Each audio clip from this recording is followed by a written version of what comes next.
ಆತ್ಮೀಯ ಬಂಧುಗಳೇ, ಮಹಾಭಾರತ ಉದ್ಯೋಗ ಪರ್ವ. ಇದರಿಂದ ಉಲೂಕ ಪಾಂಡವರಿಗೆ ದುರ್ಯೋಧನನ ಸಂದೇಶವನ್ನ ತಿಳಿಸೋದು, ಆಮೇಲೆ ಪಾಂಡವರ ಸಂದೇಶವನ್ನ ತಗೊಂಡು ದುರ್ಯೋಧನನ ಹತ್ರಕ್ಕೆ ಬರೋದು, ಈ ವಿಚಾರವಾಗಿ ನಾವು ತಿಳ್ಕೊಳ್ತಾ ಇದ್ವಿ. ಓದ ಭಾಗದಲ್ಲಿ ಯುಧಿಷ್ಠಿರನಿಗೆ ಕೆಲವೊಂದು ಮಾತುಗಳನ್ನ ದುರ್ಯೋಧನ ಏನ್ ಹೇಳಕ್ ಹೇಳಿರ್ತಾನೋ ಅದನ್ನೆಲ್ಲ ಹೇಳ್ತಾನೆ ಉಲೂಕ. ಮತ್ತೆ ಅರ್ಜುನನಿಗೆ ಏನೇ ಹೇಳಕ್ ಹೇಳಿದನೋ ಅದೆಲ್ಲ ಹೇಳಿ, ನೀವು ರಾಜ್ಯವನ್ನೆಲ್ಲ ಕಳ್ಕೊಂಡಿದ್ದೀರಾ, ಮತ್ತೆ ದ್ರೌಪದಿಗೆ ಆ ರೀತಿ ಎಲ್ಲ ಅವಮಾನ ಆಗಿದೆ, ಆದ್ರೂ ನೀವು ಹಾಗೆ ಇದ್ದೀರಾ. ಆಮೇಲೆ ಹೇಳ್ತಾನೆ, ಕೃಷ್ಣ ನಿನ್ನ ಸಹಾಯಕನಾಗಿದ್ದಾನೆ, ನಿನ್ನ ಹತ್ರ ಗಾಂಡೀವ ಧನಸ್ಸು ಇದೆ, ಮತ್ತೆ ನಿನ್ನಂಥ ಯೋಧರು ಬೇರೆ ಯಾರು ಇಲ್ಲ ಅನ್ನೋದು ಗೊತ್ತಿದೆ. ಅಷ್ಟೆಲ್ಲ ಗೊತ್ತಿದ್ರೂ ಕೂಡ ನಾನು ನಿಮ್ಮ ರಾಜ್ಯವನ್ನ ಕಸಿದ್ಕೊಂಡಿದ್ದೀನಿ. ನೀನು ಜಡೆ ಹೆಣ್ಕೊಂಡು ವಿರಾಟ ನಗರದಲ್ಲಿ ರಾಜಕುಮಾರಿಯರು ಇರ್ತಾರಲ್ಲ ಅವ್ರಿಗೆಲ್ಲ ನೃತ್ಯವನ್ನ ಹೇಳ್ಕೊಡೋ ಥರ ನಾನು ಮಾಡಿದ್ದೀನಿ. ಅಂದರೆ ಇಲ್ಲಿ ನಾನು ಮಾಡಿರೋದ್ರಿಂದ ಆ ರೀತಿ ಎಲ್ಲ ಆಗಿರುವಂಥದ್ದು. ಸೊ ಅದಕ್ಕೋಸ್ಕರ ಈಗ ನೀನಾದರೂ ಬಾ, ಕೃಷ್ಣ ಆದರೂ ಬರಲಿ, ಅವರನ್ನೆಲ್ಲ ಕೊಲ್ಲೋ ಅಷ್ಟು ನನಗೆ ತಾಕತ್ತಿದೆ. ಅಂದರೆ ಸಾವಿರಾರು ಕೃಷ್ಣ ಅರ್ಜುನರು ಕೂಡ ನನ್ನ ಬಾಣ ಬಿಟ್ಟಿದ ತಕ್ಷಣ 10 ದಿಕ್ಕುಗಳಲ್ಲೂ ಓಡೋಗ್ತಾರೆ ಅಂತೆಲ್ಲ ಹೇಳ್ತಾನೆ. ಅದಕ್ಕೋಸ್ಕರನೇ ನೀನು ನಿನ್ನ ರಾಜ್ಯವನ್ನ ಪಡಿಬೇಕು ಅನ್ನುವಂಥ ಆಸೆ ಇಟ್ಕೊಂಡಿದ್ಯಲ್ಲ, ಅದನ್ನ ಬಿಟ್ಬಿಟ್ಟು ನೀನು ಶಾಂತನಾಗಿರು ಅಂತೆಲ್ಲ ಹೇಳ್ದ. ಈಗ ಮುಂದುವರೆದೇನಾಗುತ್ತೆ ಅಂತ ತಿಳ್ಕೊಳ್ಳೋಣ. ಪಾಂಡವರಿಗಂತೂ ಮೊದಲೇ ಕೋಪ ಬಂದ್ಬಿಟ್ಟಿತ್ತು, ಕೋಪ ಮಾಡ್ಕೊಂಡು ಕೂತಿದ್ರು. ಈಗ ಉಲುಕ ಹೇಳಿದಂಥ ಮಾತುಗಳನ್ನ ಕೇಳಿ ಇನ್ನೊಂದಷ್ಟು ರೋಷದಿಂದ ತುಂಬ ಹೋಗ್ತಾರ ಅವರು. ಮತ್ತೆ ವಿಷಧರ ಸರ್ಪಗಳು ಹೇಗಿರುತ್ತೋ, ವಿಷ ತುಂಬಿರುವಂಥ ಸರ್ಪಗಳು, ಹಾಗೆ ಒಬ್ರಿಗೊಬ್ರು ನೋಡ್ಕೊಳ್ಳೋದಕ್ಕೆ ಅವರು ಶುರು ಮಾಡ್ತಾರೆ. ಆಗ ಶ್ರೀಕೃಷ್ಣ ಮುಗುಳ್ನಗ್ತಾ ಉಲೂಕನಿಗೆ ಹೇಳ್ತಾನೆ, ಉಲೂಕ ನೀನು ಬೇಗ ದುರ್ಯೋಧನನ ಹತ್ರ ಹೋಗು, ಮತ್ತು ಅವನಿಗೆ ಹೇಳು, ನಾವು ನಿನ್ನ ಮಾತನ್ನ ಕೇಳಿಸ್ಕೊಂಡಿದೀವಿ, ನಿನ್ನ ವಿಚಾರ ಹೇಗಿದೆಯೋ ಹಾಗೆ ಆಗುತ್ತೆ. ಅಂದರೆ ಅವನೆಲ್ಲ ಏನು ಯೋಚನೆ ಮಾಡಿದಾನೋ ಅವನ ಮನಸ್ಸಲ್ಲಿ ಏನು, ಈಗ ಯುದ್ಧ ಮಾಡಬೇಕು ಅಂತಿದೆಯಲ್ಲ, ಯುದ್ಧನೇ ಆಗುತ್ತೆ. ಆಯಿತು, ಅವನು ಅಂದ್ಕೊಂಡಂಗೆ ಆಗಲಿ ಅಂತಂದ್ಬಿಟ್ಟು ನೀನು ಅವ್ರಿಗೆ ಹೋಗಿ ಹೇಳು ಅಂತಂದ್ಬಿಟ್ಟು ಹೇಳ್ತಾನೆ.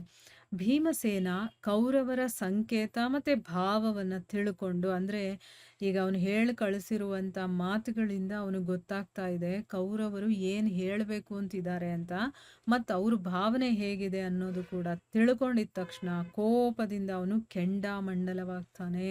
ಮತ್ತೆ ಹಲ್ಲನ್ನ ಕಡೀತಾ ಉಲೂಕನಿಗೆ ಹೇಳ್ತಾನೆ, ಮೂರ್ಖ ದುರ್ಯೋಧನ ಏನೆಲ್ಲ ನಿನಗೆ ಹೇಳಿದ್ನೋ ಅದನ್ನೆಲ್ಲ ನಾವು ಕೇಳಿಸ್ಕೊಂಡಿದೀವಿ. ಈಗ ನಾನು ಏನು ಹೇಳ್ತೀನೋ ಅದನ್ನು ಕೂಡ ನೀನು ಕೇಳಿಸ್ಕೊ. ನೀನು ಕ್ಷತ್ರಿಯರೆಲ್ಲರ ಮುಂದೆ, ಅಲ್ಲಿ ಎಲ್ಲ ಕ್ಷತ್ರಿಯರು ಇರಬೇಕು, ಅವ್ರ ಮುಂದೆನೆ ಸೂತಪುತ್ರನಾದಂತಹ ಕರ್ಣ ಮತ್ತೆ ನಿನ್ನ ತಂದೆ ದುರಾತ್ಮ ಶಕುನಿ ಅವರೆಲ್ಲ ಕೇಳಿಸ್ಕೋಬೇಕು. ಆ ರೀತಿ ದುರ್ಯೋಧನನಿಗೆ ನಾನು ಹೇಳಿದ್ದನ್ನ ಹೇಳು ಅಂತಂದ್ಬಿಟ್ಟು ಹೇಳ್ತಾನೆ. ಏನು ಹೇಳ್ತಾನೆ, ಹೇ ದುರಾತ್ಮ, ನಾವು ನಮ್ಮ ದೊಡ್ಡಣ್ಣ ಅಂದರೆ ಧರ್ಮರಾಜನಾದಂಥ ಯುಧಿಷ್ಠಿರನ ಸಂತೋಷಕ್ಕೋಸ್ಕರ ಸದಾ ನಿನ್ನ ಅಪರಾಧಗಳನ್ನು ಸಹಿಸ್ಕೊಳ್ತಾ ಇದ್ವಿ. ಯಾಕಂದರೆ ನಮ್ಮ ಅಣ್ಣನಿಗೆ ನಾವು ಗೌರವ ಕೊಡ್ತೀವಿ, ಅವ್ರು ಏನು ಇಷ್ಟಪಡ್ತಾರೋ ಅದನ್ನು ಮಾಡೋದಕ್ಕೆ ನಾವು ಇಷ್ಟಪಡ್ತೀವಿ. ಅವ್ರ ಸಂತೋಷನೇ ನಮ್ಮ ಸಂತೋಷ ಅಂದ್ಕೊಂಡು ಅವರು ನೀನೇನೇ ಅಪರಾಧಗಳನ್ನು ಮಾಡಿದ್ರು ಕೂಡ ಕ್ಷಮಿಸು ಅಂತ ಹೇಳ್ತಿದ್ರಲ್ಲ, ಆ ಒಂದು ಕಾರಣದಿಂದನೇ ನಾವು ನಿನ್ನೆಲ್ಲ ಅಪರಾಧಗಳನ್ನು ಸಹಿಸ್ಕೊಳ್ತಾ ಇದ್ವಿ.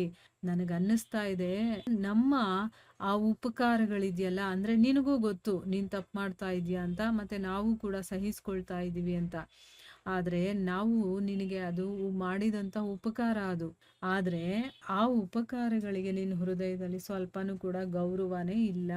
ಧರ್ಮರಾಜ ತನ್ನ ಕುಲದ ಕಲ್ಯಾಣಕ್ಕೋಸ್ಕರ ಇಬ್ಬರನ್ನೂ ಕೂಡ, ಅಂತಂದರೆ ಪಾಂಡವರು ಮತ್ತು ಕೌರವರು ಒಂದಾಗಿರಬೇಕು ಅನ್ನುವಂಥ ಒಂದು ಮನಸ್ಥಿತಿಯನ್ನು ಇಟ್ಕೊಂಡಿದ್ದ. ಅವನಿಗೆ ಆಸೆ ಇತ್ತು, ಅಂದರೆ ಇಬ್ಬರು ಕೂಡ ಜೊತೆಯಾಗಿರಬೇಕು ಅಂತಂದ್ಬಿಟ್ಟು. ಆ ಕಾರಣದಿಂದಾನೇ ಯುಧಿಷ್ಠಿರ ಶ್ರೀಕೃಷ್ಣನನ್ನ ಕೌರವರ ಹತ್ರ ಕಳಿಸಿದ್ದು. ಆದರೆ ಖಂಡಿತವಾಗ್ಲೂ ಕೂಡ ನಿನ್ನ ತಲೆ ಮೇಲೆ ಕಾಲ ಅನ್ನೋದು ಕುಣಿತಾ ಇದೆ, ಅದಕ್ಕೋಸ್ಕರನೇ ನೀನು ಯಮರಾಜನ ಮನೆಗೆ ಹೋಗಬೇಕು ಅಂತಂದ್ಬಿಟ್ಟು ನಿರ್ಧಾರ ಮಾಡ್ಕೊಂಡಿದ್ಯಾ. ಒಳ್ಳೆಯದು, ಈಗ ಖಂಡಿತವಾಗ್ಲೂ ಕೂಡ ನಾಳೆನೆ ನಮ್ಮ ಜೊತೆ ನಿನ್ನ ಯುದ್ಧ ಆಗುತ್ತೆ. ನಾನು ಕೂಡ ನಿನ್ನನ್ನು ಮತ್ತು ನಿನ್ನ ತಮ್ಮಂದ್ರನ್ನ ಕೊಲ್ತೀನಿ ಅನ್ನುವಂಥ ಪ್ರತಿಜ್ಞೆಯನ್ನು ಕೂಡ ಮಾಡಿಬಿಟ್ಟಿದ್ದೀನಿ. ಮತ್ತು ಹೀಗೆ ಆಗುತ್ತೆ, ಅದು ಖಂಡಿತವಾಗ್ಲೂ ಆಗೇ ಆಗುತ್ತೆ ಅಂತಂದ್ಬಿಟ್ಟು ಹೇಳ್ತಾ ಇದ್ದಾನೆ. ಆಮೇಲೆ ಸಮುದ್ರ ಬೇಕಾದರೆ ತನ್ನ ಒಂದು ಮಿತಿಯನ್ನು ಮರ್ಯಾದೆಯನ್ನ ಕಿತ್ಕೊಂಡು ಹೋಗ್ಲಿ ಅಥವಾ ಮರ್ತ್ ಹೋಗ್ಲಿ. ಮತ್ತೆ ಬೆಟ್ಟಗಳು ಬೇಕಾದ್ರೆ ತುಂಡು ತುಂಡಾಗಿ ಹಾರು ಹೋಗ್ಲಿ. ನಾವು ಯಾವತ್ತಾದ್ರೂ ಬೆಟ್ಟಗಳನ್ನ ಹಾರಿರೋದು ನೋಡಿದೀವ? ಸಮುದ್ರ ತನ್ನ ಮರ್ಯಾದೆಯನ್ನ ಮೀರಿರೋದನ್ನ ನೋಡಿದೀವ? ಇಲ್ಲ. ಆ ರೀತಿ ಆದ್ರೂ ಆಗ್ಬಿಡ್ಬೋದೇನೋ, ಆದ್ರೆ ನಾನ್ ಹೇಳಿರುವಂತ ಮಾತು ಮಾತ್ರ ಸುಳ್ಳಾಗೋದಿಲ್ಲ ಅಂತಂದ್ಬಿಟ್ಟು ಹೇಳ್ತಾನೆ.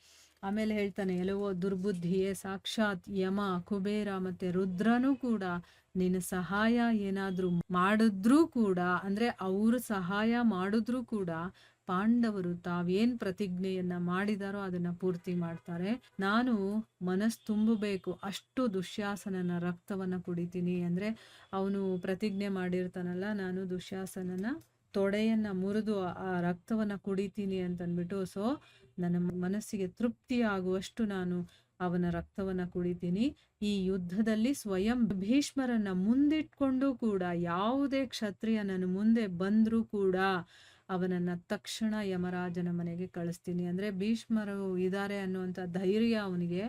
ಅವ್ರ ಇಚ್ಛಾಮರಣಿಗಳಲ್ವಾ, ಅವ್ರಿಗೆ ಮರಣ ಇಲ್ಲ ಅಂತ. ಮತ್ತೆ ಹಿರಿಯರು ಮತ್ತೆ ವೀರ ಯೋಧರು ಕೂಡ ಅವ್ರನ್ನ ಮುಂದಿಟ್ಕೊಂಡು ಬಂದ್ರೂ ಕೂಡ ನಾನು ಬೇರೆ ಕ್ಷತ್ರಿಯರು ಯಾರನ್ನೂ ಕೂಡ ಬಿಡೋದಿಲ್ಲ. ಅವ್ರನ್ನೆಲ್ಲ ಯಮರಾಜನ ಮನೆಗೆ ಕಳಿಸ್ಬಿಡ್ತೀನಿ. ಈ ಕ್ಷತ್ರಿಯರ ಸಭೆಯಲ್ಲಿ ನಾನು ಏನೆಲ್ಲ ಹೇಳಿದಿನೋ ಅದೆಲ್ಲ ಸತ್ಯನೇ ಆಗುತ್ತೆ. ಇದನ್ನ ನಾನು ನನ್ನ ಆತ್ಮದ ಶಪಥವಿಟ್ಟು ಹೇಳ್ತಾ ಇದ್ದೀನಿ. ಅಂದ್ರೆ ನನ್ನ ಆತ್ಮನೇ ಅದಕ್ಕೆ ಸಾಕ್ಷಿ ಅಂತಂದ್ಬಿಟ್ಟು ಅವನು ಒಂದು ಶಪಥ ಮಾಡೋ ರೀತಿಯಲ್ಲಿ ಹೇಳ್ತಾ ಇದ್ದಾನೆ. ಅಂದ್ರೆ ಇದನ್ನೆಲ್ಲ ಹೋಗಿ ದುರ್ಯೋಧನನಿಗೆ ಹೇಳು. ಅದು ಏನೋ ಸಭೆಯ ಒಳಗಡೆ ಎಲ್ಲರೂ ಇರಬೇಕು, ಮುಖ್ಯವಾಗಿ ಕರ್ಣ ಇರಬೇಕು ಮತ್ತೆ ಶಕುನಿನೂ ಇರಬೇಕು. ಅವ್ರ ಮುಂದಗಡೆ ಈ ಮಾತನ್ನ ನೀನು ಸಭೆಯಲ್ಲಿ ದುರ್ಯೋಧನನಿಗೆ ಹೇಳಬೇಕು ಅಂತಂದ್ಬಿಟ್ಟು ಹೇಳಿದಾನೆ. ಇಲ್ಲಿಗೆ ನಾವು ನಿಲ್ಸೋಣ. ಹರೇ ಕೃಷ್ಣ.